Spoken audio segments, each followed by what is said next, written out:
Hello and thank you for joining me for another beer review. Today I've gone for a more traditional beer, one that's widely available in the supermarkets, and it's a beer from Bath Ales, established in 1995. It's a bottle of their Wild Hare gluten-free pale ale, 5% ABV. I've had this once before, but years ago. One of their probably flagship beers is the Gem, which I actually had a couple of weeks ago. I was going to review it again and end up just drinking it on a live stream kind of thing, knowing that I'll be able to go and get it again.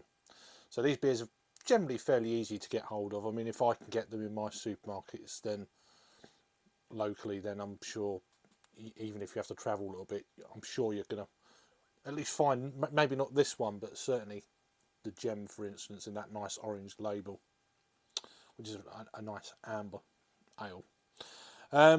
So this one then, so these guys, as it says Bath Ales, these guys are out of Bath, down in the southwest of England. You got any information here? Is it going to really give anything? I'm trying to find. So it's better to look at Untapped, to be honest with you. I'm trying not to go through tasting notes, so we're going to jump all that. This classic British pale ale uses English-grown first gold hops to add what's that? Fleshy fruits, floral, acacia, and lots of citrus to the light bready malt. The end result is full-flavoured golden ale. Saying golden ale, but it's saying pale ale. Perhaps it's a golden pale ale. I don't know. Anyway, 500ml bottle. Let's crack her open and see what we get out of this one. I say it's been in the. I've had this in the fridge for about 2 weeks, so I'm going for my traditional beer glass this time. Just glug this in there. Very kindly given to me by Raggy's Reviews. Do check him out. So yeah, it's a very. I was expecting a little bit more. Colour in that. I mean, it's looking more of a like a lot. I mean, it's looking a bit more like a lager with less carbonation. Not much in that. Poured about half a finger of white frothy head. Nothing crazy. As you can see, it's crystal clear. Kind of a strawy colour again. So yeah, let's give this a little. Very wary of spilling beers in this kind of style of glass because it's just got no size for it to calm down, but we'll just go straight off the bat and get a nose on it. Yeah, it's definitely all that traditional kind of UK hop varietals, I'd say. There's a slight kind of hint of a citrusy edge, but definitely more of an earthier type from them first gold hops.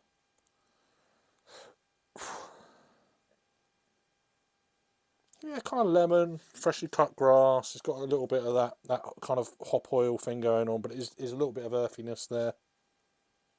Into the malts then.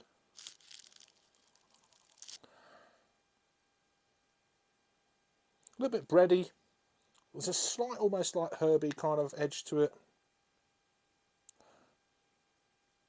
Maybe a slight kind of underlying spice maybe, but nothing crazy. Maybe that will come out more in the flavour.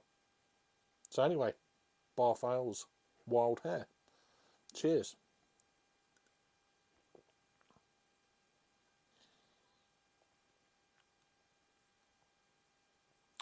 Very clean, very easy drinking. 5%.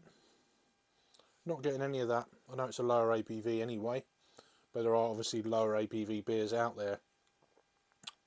Certainly within the more traditional of beers in the UK.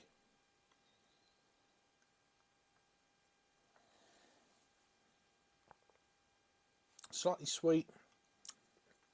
Got a little bit of kind of a honeydew kind of character there. Blends in well with them. So that cut grass, a slight kind of hop oil, but it's nothing crazy. It's all very subtle, very playful, very approachable. There is a certain spice quality to it. Maybe white pepper. A little bit of earthiness, but not overkill. Some can be really kind of like, you know, proper dirty.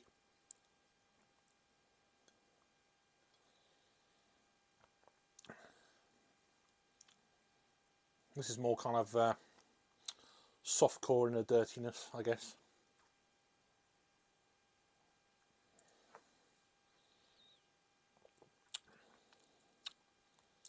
Nice tingliness on the palate there, just on the tip of the tongue. It's got that kind of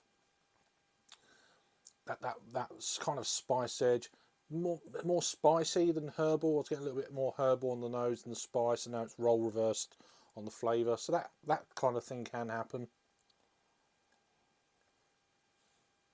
But very approachable, very easy drinking. 5%, yeah, you could have 2 or 3 of these and you can know you're going to have a beer for sure, because you're not getting that. It's one of them things, it's quite easy to drink, very quaffable.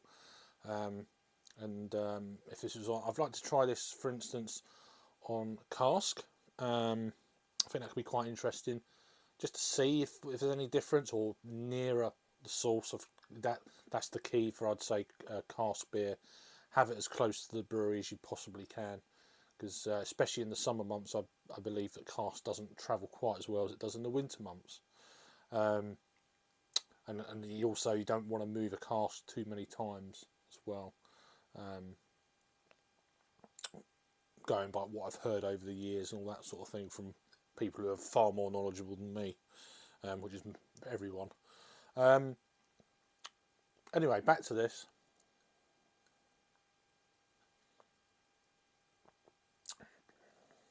Yeah, there's that sweetness there.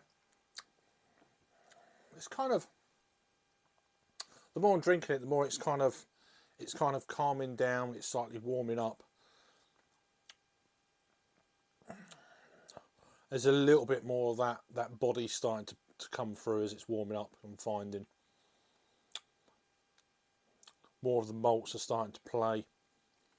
There is a slight kind of, as I say, that kind of light citrusy note, and that is just exactly the same on the aroma as it is on the flavour. Traditional hops, kind of a little bit drying. I'm getting a little bit of that kind of sensation. That's what I was trying to work out what it was. Of course, it's that. So what does it say about tasting notes?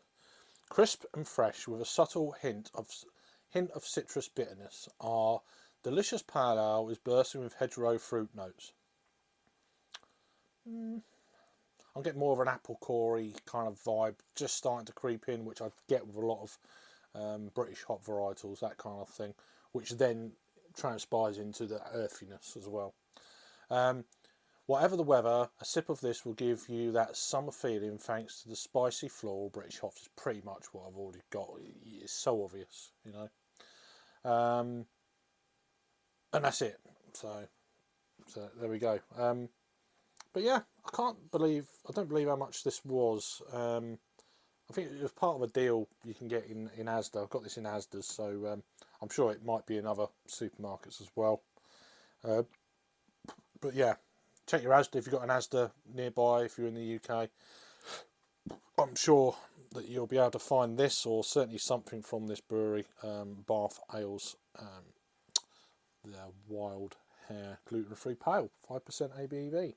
So let me know if you've had this one before down below, if you're in the UK at least. And yeah, nice to try a nice traditional British ale again.